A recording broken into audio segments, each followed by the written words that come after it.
to Mary Moppet's Guild, a STEAM learning lab. Let's explore chemistry with a simple chemical reaction that can be used to inflate balloons. Everything in the universe is made up of hundreds and thousands of atoms, molecules, and ions. When most of these ions are hydrogen ions, a substance is said to be an acid. In food, acidic substances are sour or tangy to taste and are sticky. Alkaline substances contain a lot of hydroxide ions. In food, they taste bitter and are slippery. Many substances other than food can also be acidic or alkaline. The pH scale is used to determine how acidic or alkaline a substance is.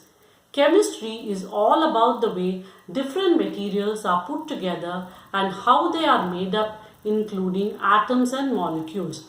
It is also about the way these materials act under different conditions. The materials needed for today's session are a plastic water bottle, balloons, vinegar, baking soda, measuring spoon, and a funnel. Now, using the funnel and the teaspoon, add baking soda to the balloon. I have added around 3 spoons of baking soda to the balloon.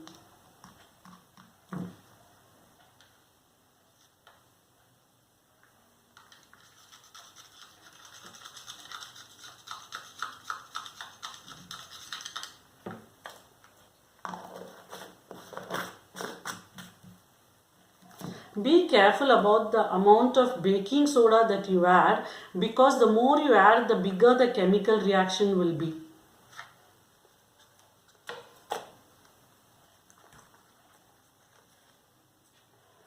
Pour vinegar into the bottle.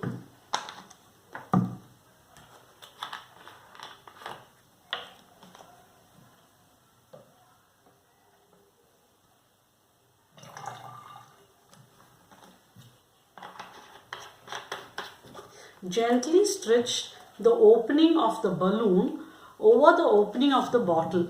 Make sure that the balloon is draping down the side so that to keep the baking soda from falling into it.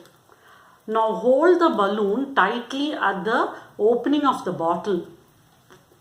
Gently lift the balloon completely upright so that all the baking soda falls into the vinegar. You can see the magic happen and the balloon begins to inflate.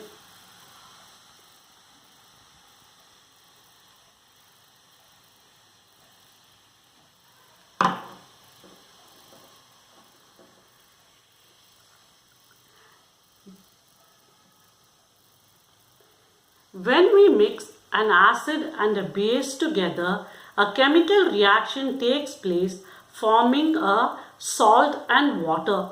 This acid-base chemical reaction is called a neutralization reaction. In case of our experiment, when we mixed baking soda, which is a base, with vinegar, which is an acid, the acid-base chemical reaction takes place, forming carbon dioxide and water. As the carbon dioxide tries to escape from the bottle, it moves up into the balloon because of the tight seal that we have created. As the gas has nowhere to go and is pushing against the balloon, it inflates the balloon. Another cool thing about these balloons is that carbon dioxide is heavier than air, and these balloons, when you drop them to the ground, fall faster to the ground than regular balloons filled with air. Have fun exploring and inflating your balloons with this simple acid-base chemical reaction. See you soon on the next session of Mary Moppet's Guild.